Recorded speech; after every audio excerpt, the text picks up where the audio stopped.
احمدک یا اللہ والصلاة والسلام علی رسول اللہ وعلی آلک واصحابک یا شفیعنا یوم الجزاء۔ اللہ رب محمد صلی اللہ علیہ وسلم، نحن عباد محمد صلی اللہ علیہ وسلم۔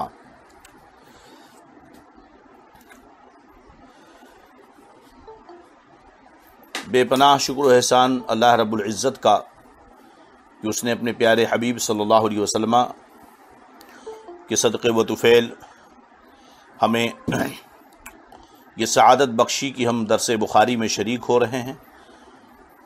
اللہ رب العزت اپنے حبیب صلی اللہ علیہ وسلم کے صدقے و طفیل ہمارے اس عمل کو اپنی بارگاہ میں قبول فرمائے اور اس کے فیضان سے ایمان پر، مذہب حق اہل سنت والجماعت مسلک اعلیٰ حضرت پر استقامت عطا فرمائے اور ہماری مغفرت کا ذریعہ بنائے۔ بسم اللہ الرحمن الرحیم۔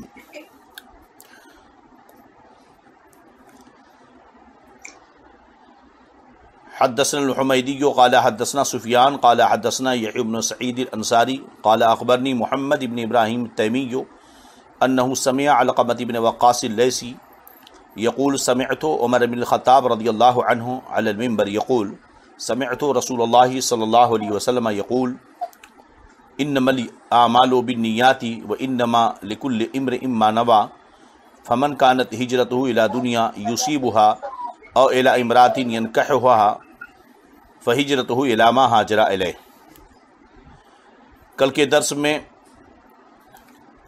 وحی کے تعلق سے گفتگو ہوئی اور پہلی حدیث جسے امام بخاری نے نقل فرمایا، حدیث نیت، اس پر بھی تھوڑی بہت گفتگو کی گئی۔ کل کے درس میں ہم نے یہ بتایا تھا کہ نیت دل کے پختہ ارادے کو کہتے ہیں اور شریعت میں عبادت کے ارادے کو نیت کہا جاتا ہے۔ اس حدیث سے اپنی کتاب کا آغاز امام بخاری نے اس لیے کیا تاکہ اس بات کی طرف اشارہ ہو جائے کہ بندہ اللہ رب العزت کی رضا کے لیے اور اچھی نیتوں کے ساتھ جو بھی کام کرے گا اس پر اسے ثواب ملے گا، اور چاہیے کہ بندہ ہر عمل اچھی نیتوں کے ساتھ کرے۔ اس حدیث پاک کو کے راویوں میں جو سرکار دو جہاں صلی اللہ علیہ وسلم سے روایت کرتے ہیں وہ ہیں سیدنا عمر فاروق رضی اللہ تعالی عنہ۔ سیدنا عمر فاروق رضی اللہ عنہ وہ جلیل القدر صحابی اور خلفائے اربعہ میں دوسرے خلیفہ ہیں۔ آپ کی پیدائش عام الفیل یعنی جس سال ابرہہ نے اپنی لشکر کے ساتھ خانہ کعبہ پہ حملہ کیا تھا اور اللہ رب العزت نے ابرہہ کی سرکوبی کے لیے ابرہہ کے لشکر کو تباہ و برباد کرنے کے لیے ابابیل پرندوں کا لشکر بھیجا تھا، اس سال کو عام الفیل کہتے ہیں۔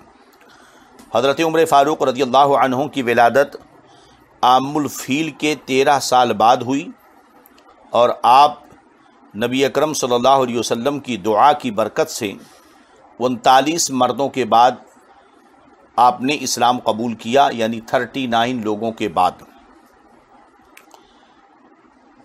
آپ تقریباً 10 سال 6 ماہ 5 دن آپ نے بڑی شان و شوکت کے ساتھ خلافت و نیابت رسول کا حق ادا کیا، اور 63 سال کی عمر میں مغیرہ ابن شعبہ رضی اللہ عنہ کا ایک غلام تھا مجوسی جس کا نام تھا ابو لؤلؤ فیروز، اس نے نماز فجر میں زہر بجھے ہوئے خنجر کے ساتھ آپ پر حملہ کیا اور اسی کی وجہ سے آپ شہید ہوئے۔ آپ کا زمانہ خلافت بڑا ہی عظیم الشان تھا اور آپ نے بڑی ہی شان و شوکت کے ساتھ نیابت رسول کا حق ادا کیا۔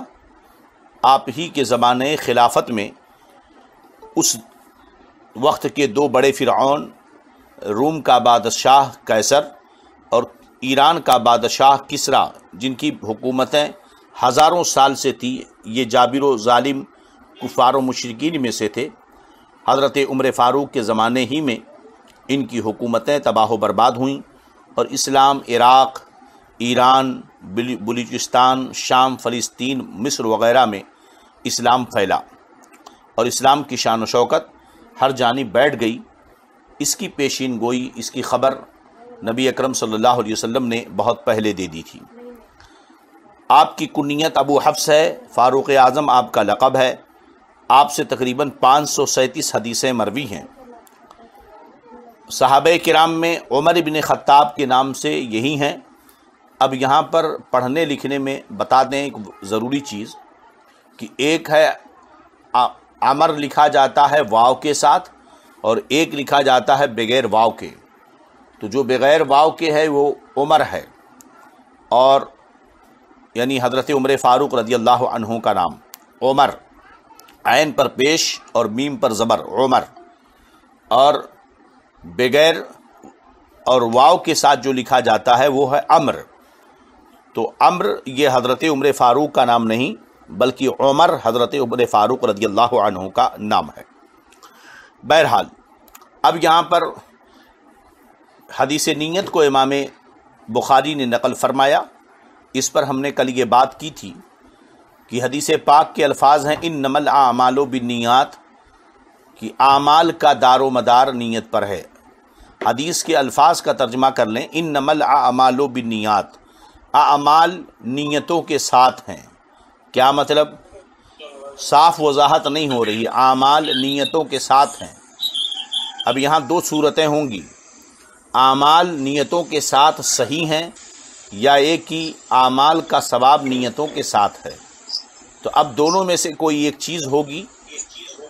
امام شافعی رحمۃ اللہ علیہ یہاں پر یہ کرتے ہیں کہ اعمال نیتوں کے ساتھ ہے، یعنی اعمال کی صحت نیتوں کے ساتھ ہے۔ جب نیت ہوگی تبھی عمل صحیح ہوگا۔ اسی لیے امام شافعی رضی اللہ عنہ فرماتے ہیں کہ جتنے بھی عمل ہیں عبادت، یعنی یہاں عمل سے مراد عبادت ہے، تو جتنی بھی عبادتیں ہیں ساری عبادتوں میں نیت کا ہونا ضروری ہے۔ اگر عبادت میں نیت نہ پائی گئی تو وہ عبادت صحیح نہیں ہوگی۔ امام اعظم ابو حنیفہ رضی اللہ تعالیٰ عنہ یعنی مذہب حنفی میں یہاں پر یہ ہے کہ اعمال یعنی عبادتوں کا ثواب نیت پر ہے، عبادتوں کا ثواب نیت پر ہے، اس لیے کہ بہت ساری ایسے اعمال ہیں کہ جو بغیر نیت کے صحیح ہو جاتے ہیں۔ مثال کے طور پر اگر کوئی نکاح کرے اور عبادت کی نیت نہ کرے تو اس کا نکاح تو صحیح ہوگا مگر ثواب نہیں ملے گا۔ اس طرح سے اگر وہ نیت کر لیتا ہے تو نکاح بھی صحیح ہے اور عبادت کا ثواب بھی اسے ملے گا۔ چلیے، یہ اتنی بحث یہاں پر ضروری تھی۔ اب عبادتوں کا ثواب نیت پر ہے تو بغیر نیت کے عبادت کا ثواب نہیں ملے گا۔ یہاں پر ایک سوال پیدا ہوتا ہے کہ امام اعظم ابو حنیفہ رضی اللہ عنہ کے نزدیک اگر عبادت میں نیت نہ کی جائے تو عبادت صحیح ہو جائے گی مگر اس پر ثواب نہیں ملے گا۔ جیسے وضو، اگر کسی نے نیت نہیں کی تو وضو تو صحیح ہے مگر اس پر ثواب نہیں ملے گا۔ لیکن نماز، امام اعظم رضی اللہ عنہ خود فرماتے ہیں کہ اگر نماز میں کسی نے نیت نہیں کی، روزے میں اگر نیت نہیں کی تو اس کا روزہ ہی صحیح نہیں ہوگا۔ تو یہاں ایک شبہہ پیدا ہوتا ہے، ایک خلجان اور ڈاؤٹ پیدا ہوتا ہے۔ وہ ڈاؤٹ یہ کہ جب امام اعظم ابو حنیفہ رضی اللہ عنہ کے نزدیک بغیر نیت کے اگر کوئی عمل کرے تو عمل صحیح ہو جاتا ہے مگر اس پر ثواب نہیں ملتا، تو نماز میں بھی اگر نیت نہ کی جائے تو نماز صحیح ہو جانی چاہیے، روزے میں اگر نیت نہ کرے تو روزہ صحیح ہو جانا چاہیے، ثواب نہ ملے یہ الگ بات ہے۔ حالانکہ امام اعظم ابو حنیفہ رضی اللہ عنہ کے نزدیک اگر وضو میں نیت نہیں کی تو اس کا وضو تو صحیح ہے، اس معنی کر کہ وہ نماز کے لیے، نماز پڑھنے کے لیے ایک وسیلہ اور کنجی بن گیا۔ لیکن اگر نماز میں نیت نہیں کی تو نماز ہوئی ہی نہیں۔ تو یہ تو خود آپس میں امام اعظم کا قول ایک دوسرے سے ٹکراتا ہے۔ دیکھیے یہ بظاہر یہ سمجھ میں آتا ہے، لیکن یہاں پر ایک تفصیل ہے۔ تفصیل یہ ہے کہ عبادت دو طرح کی ہے، ایک عبادت مقصودہ اور ایک عبادت غیر مقصودہ، جس پر ہم نے گفتگو کر دی کہ جس عبادت کا مقصد صرف ثواب ہے، اگر اس نے نیت نہیں کی تو ثواب نہیں ملا، تو گویا کہ اس عبادت کے کرنے کا کوئی مطلب نہیں ہے۔ اور جس عبادت کا مقصد صرف ثواب نہیں بلکہ وہ عبادت دوسرے عبادت کا وسیلہ یا ذریعہ بن جائے، تو وہاں اگر نیت کیا تو ثواب تو نہیں ملا، لیکن یہ ہے کہ وسیلہ اور ذریعہ ہونے کے اعتبار سے وہ صحیح ہو گیا ہے۔ چلیے اب نیت کے معاملے میں کہ تمام عمل کا دار و مدار نیت پر ہے، اگر نیت کرے گا تو اس کا عمل کا اسے ثواب ملے گا، بات یہاں واضح ہو گئی۔ اب نیت کے تعلق سے ظاہر سی بات ہے، اسی لیے سرکار دو جہاں صلی اللہ علیہ وسلم نے فرمایا نیت المرء خیر من عملہ، انسان کی نیت اس کے عمل سے بہتر ہے۔ نیت المرء خیر من عملہ، کہ مومن کی نیت اس کے عمل سے بہتر ہے۔ ایک روایت میں ہے نیت المؤمن خیر من عملہ، کہ مومن کی نیت اس کے عمل سے بہتر ہے۔ اب نیت کا فائدہ کیا ہے؟ یاد رہے کہ بندہ جب اچھی نیت کرتا ہے یا بندہ کسی گناہ کی نیت کرتا ہے تو اللہ رحمان و رحیم ہے اور فرماتا ہے رحمتی وسعت علی کل شیء، میری رحمت ہر شے پر کو گھیرے ہوئے ہے۔ اسی لیے جب بندہ کسی گناہ کی نیت کرتا ہے، ارادہ کرتا ہے، تو اللہ تعالیٰ فرشتوں سے کہتا ہے کہ اس کی گناہ نہ لکھے جائیں جب تک کہ وہ گناہ کر نہ لے۔ صرف نیت پر اسے گناہ نہیں ملے گا، لیکن اگر نیکی کی نیت کر لے تو صرف نیت پر اسے ثواب مل جائے گا، اور جب وہ عمل کر لے گا تو اسے 10 نیکیاں ملیں گی۔ چنانچہ بخاری شریف کتاب التوحید میں یہ حدیث پاک ہے، اسی طرح مسلم شریف کتاب الایمان میں حدیث پاک ہے، اذا ہم عبدی بسیئۃ فلا تکتبوہا واذا ہم بحسنۃ فلم یعملھا فاکتبوہا حسنۃ فإن عملھا فاکتبوہا عشرا۔ اللہ فرماتا ہے کہ محبوب جب کوئی بندہ برائی کا ارادہ کرے تو اسے مت لکھنا، یہ حدیث پاک ہے۔ جب بندہ کسی نیکی کا ارادہ کرے اور نہ کرے تو 1 نیکی لکھو، اور اگر اسے کر لے تو 10 نیکی لکھو۔ تو یہ نیت کا فائدہ ہے، اس لیے بندے کو جب کوئی نیک عمل کرے تو اسے نیت کر لینی چاہیے۔ اب حدیث پاک، اللہ کے رسول صلی اللہ علیہ وسلم فرماتے ہیں کہ بندے کے لیے وہی ہے جس کی وہ نیت کرے، کیونکہ اس کے عمل کا دار و مدار اس کی نیت پر ہے۔ تو جو بھی شخص جس کی ہجرت اللہ اس کے رسول کی طرف ہے تو اس کی ہجرت اللہ اس کے رسول کی طرف ہے، اور جس کی ہجرت دنیا کی طرف ہے تاکہ دنیا حاصل کرے، یا عورت کی طرف ہے تاکہ اس سے نکاح کرے، تو اس کی ہجرت اس کی طرف ہے جس کی طرف اس نے ہجرت کی ہے۔